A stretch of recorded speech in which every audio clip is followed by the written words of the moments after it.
Yeah, no, it's a absolute pleasure. I'm here with common people. You guys just got off stage, Innings Festival, and Nikki, you said this was your first festival ever. So how are you guys feeling right now?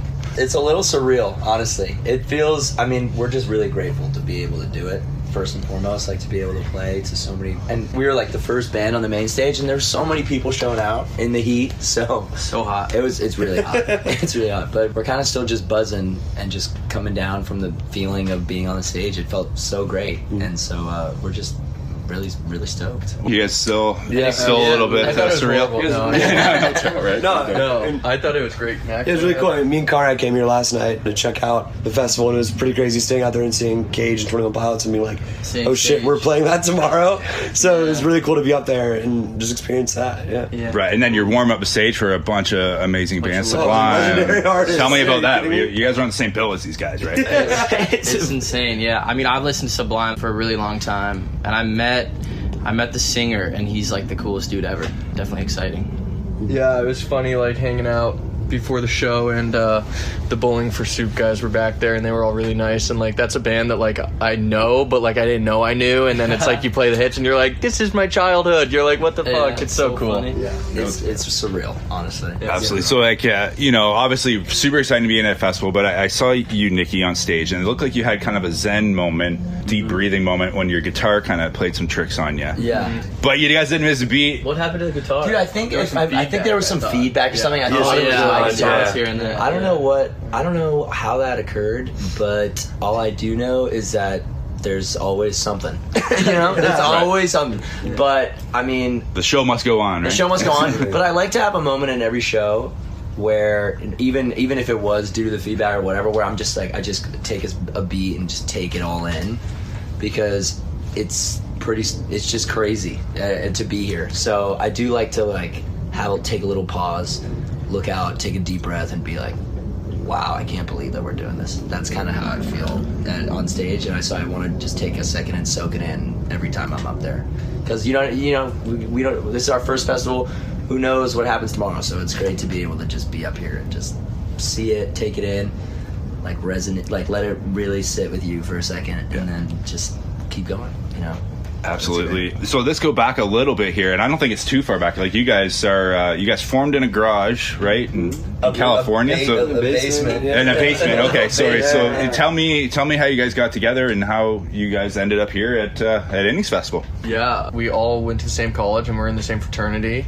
We all met each other and started there was kind of a big group of kids who all like to jam and hang out, and so we kind of just were part of that group, and then kept going with it, and then we started playing shows around college, and we're having a blast, and then it kind of just went for it. Almost like it's like I look back and I don't have like a defining moment of like, now we're doing it. It was just kind of like a natural thing that happened just because we all love music so much. Yeah, I think we all just wanted to bring live music to social gatherings, the parties that we were going to. It was too many DJs. A lot of rock bands. There's a lot of electronic music, DJs. And everyone had fun with that. But I think we all had an appreciation for live music, and yeah, like Sam said, I think we all just kind of wanted to keep that playing, and there wasn't one moment where we all like committed or shook hands or anything. It just like kept playing parties. People kept wanting to come, and very nice. It sounds like there was maybe one moment that might have been a critical one for you guys, and you guys noticed my shirt when I came in. I'm wearing a Cage Elephant shirt, but you guys started playing some local gigs, but your demos ended up in the hands of Brad from Cage Elephant. So tell me that story. So we got connected with Brad, or we've known him now for a few years, and he heard some of our demos and kind of invited us down to Nashville to start recording them, because he had just started working with younger bands, and he's been just like a big brother to us for a few years now, and a real mentor, and we're really lucky to be able to know him and know those guys, and he's kind of taken us under his wing. And growing up, I mean, Cage the Elephant was kind of the soundtrack to a lot of our generation's childhood, really.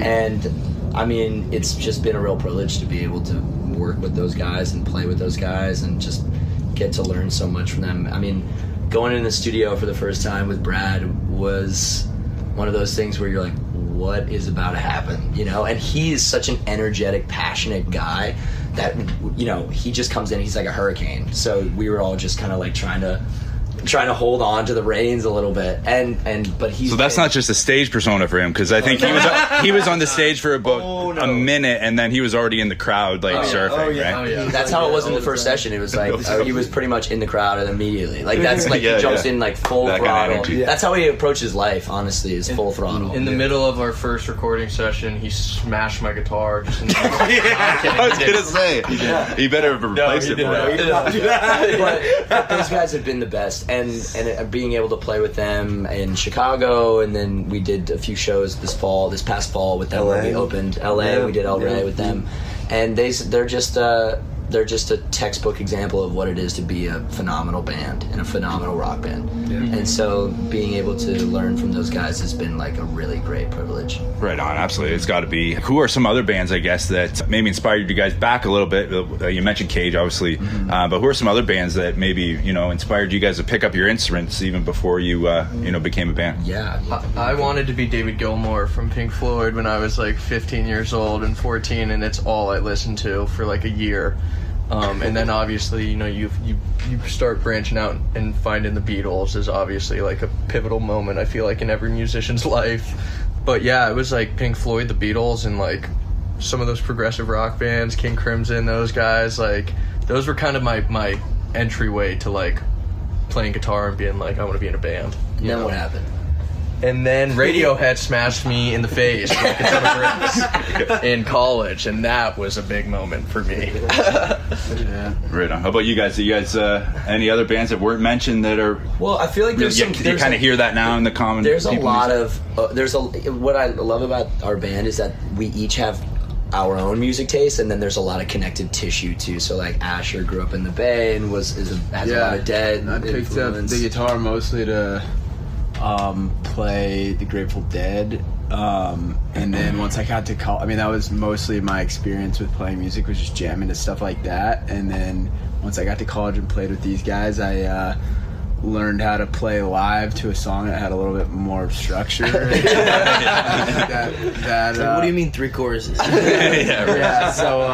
that was fun. But no, I mean, we all grew up at the end of the day on mostly the same music, I feel like, of you know, a mix of 60s, 70s stuff, Stones, Beatles, obviously, and then Bowie, we all love. Neil Young, but then Neil Young. I think Pixies, I was gonna say we also have the like 90s, 2000s rock side of us as well, that like we were trying to emulate. I think Cage. that you probably hear more so than that older stuff in the tunes we write, but and then bands now, like we're loving like Wonder Horse, Fontaine's Geese. There's a lot of really great music going on right now. We're just happy to be a part of it. Absolutely, and you guys are a part of it. Absolutely, you're playing with these guys, right? Absolutely. So last year you guys released a bunch of singles, but you guys mentioned on stage that your debut EP is coming out in about a month, right? About a month. Yeah, I mean, we started. We've been recording. We've been going in and out of the studio with Brad for a few years now, it seems like. So, and just kind of letting it all build and letting it roll. Kind of,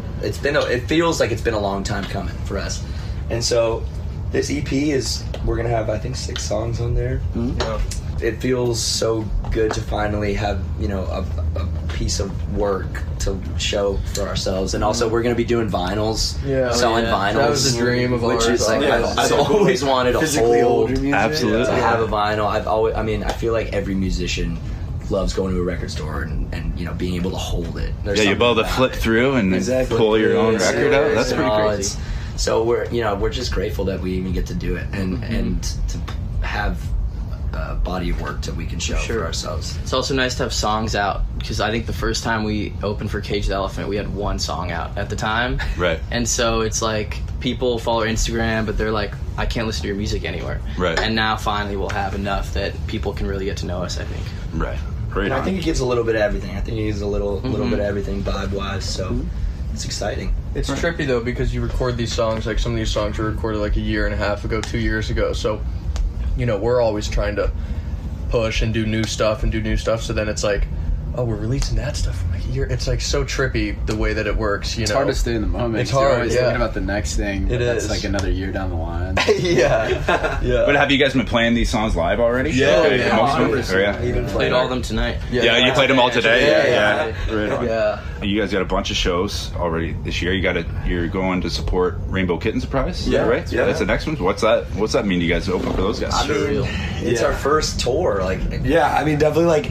This is the start of a really, really long, like, I think, like, this is day 2 of, like, 64 we have on the road ahead of us right now. Wow. First tour, 64 days. Yeah, and, jump right in. Head first, yeah, exactly. Yeah, and it's, it's daunting, but it's so exciting. Like, I feel like definitely we all, Pasadena's had that, like, nervous excitement of, like, all right, like, for sure. We're doing it. It's like we got in the van, loaded it up, we're like, that's it. So, I mean, the Rainbow Kitten Surprise is just an amazing act. What I mean? It was so cool. Amazing. It's one of those bands where when that announcement came out, people that I hadn't spoken to in a while, who I had no idea what their music tastes were, would reach out and be like, Rainbow Kitten Surprise is my favorite band. I was like, whoa, that's right on. Sure. That's so cool. Yeah, you start making more friends, right? Yeah. They're like, well, you're actually air doing quotes. This music. it's for real. Yeah. It's cool. Yeah, get me backstage, man.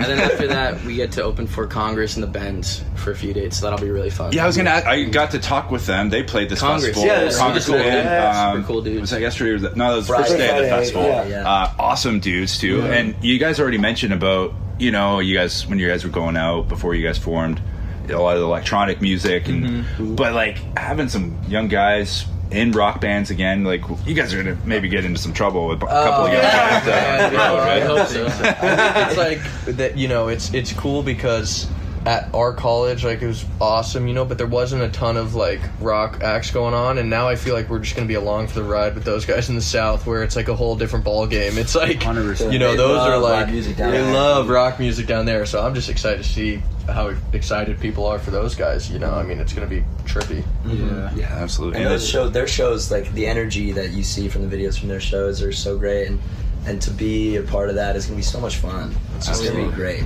It reminds me of like I grew up listening to bands in the 90s, and like you hear about a lot of the big bands that are headlining stages now. They started like that. They were young bands and they were kind of grouped together, opening for other acts. So Totally. Yeah, that's really cool. You guys It's are following the same path. It's fun doing it with other people who are also doing it, trying to do it. Yeah. Like being around people. There's kind of this shared understanding of what we're all going through at the same time. Yeah. A shared mission. Yeah. So it's just cool to be able to experience that with other guys who are trying to do the same thing and are our age, just like making it work. So it's I really feel like great. when you're in a band, it's like it's easy to not like be making music or playing shows, and like like I used to totally be like such a snob about music in such a bad way, which I'm embarrassed of. But then it's like when you start doing it, like you actually just have respect for anybody who's doing it. Like it is not an easy thing to do, and it's just cool to see young kids doing it and doing really well. I mean, like those guys are crushing it in the South, and the bands are crushing it in the South. So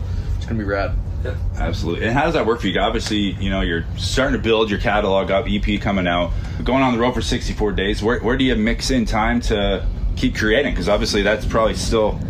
We don't even really know. Something you want to do. Yeah, I guess you don't know yet, right? You I don't learn. Yeah. See where it happens. Anytime we're already looking at the schedule, it's like, okay, which day are we going to be able to sleep in the same city and have a night to ourselves and like not be driving? Right. And I mean, I don't think we've ever spent this much time with anybody. Right. So it's like whenever we're not sick of each other, that hopefully that's when we can. We'll have to reconvene at day 64 and see if you guys are all smiling at each other still. That huge beards. Band's broken up. Yeah, broken up, got back together. Yeah. And, It'll be reunion tour by then. But hopefully, I mean, we are all really hungry to be writing and creating all the time. Like, and there's so much we want to do and explore musically, and there's going to be so much inspiration to find on the road with meeting new people and seeing new things and traveling to new places.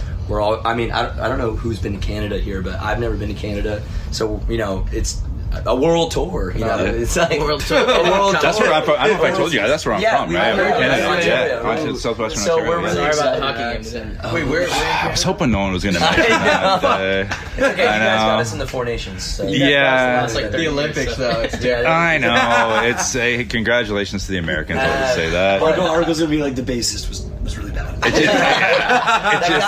It's like, all right, guys, that's a wrap. Pleasure, nice chatting with you. Good luck and all. Band would make it if they replaced it for sure. And the thing of it is, it's like, hey, man, I'm not going to get in hockey. Like, we got to wait 4 years. It's not like we'll get you next week kind of thing. That's right. You guys got bragging rights for 4 years, so congratulations. Maybe you guys. We're just going to try and create as much as we can, figure out whenever we get a second to breathe, and just hopefully all the emotions and feelings from that will breed some cool stuff. Oh yeah. That's amazing, man. Well, I'll tell you what, it was an honor to see you guys perform at your first festival in your career at the start of this 64-day tour, at the start of your career. You guys got a great sound, great vibe. You guys are great guys. So I wish you all the best, and Thank you. Thanks for joining us today. Thank you so much. We appreciate it. Thank you. Really, thanks.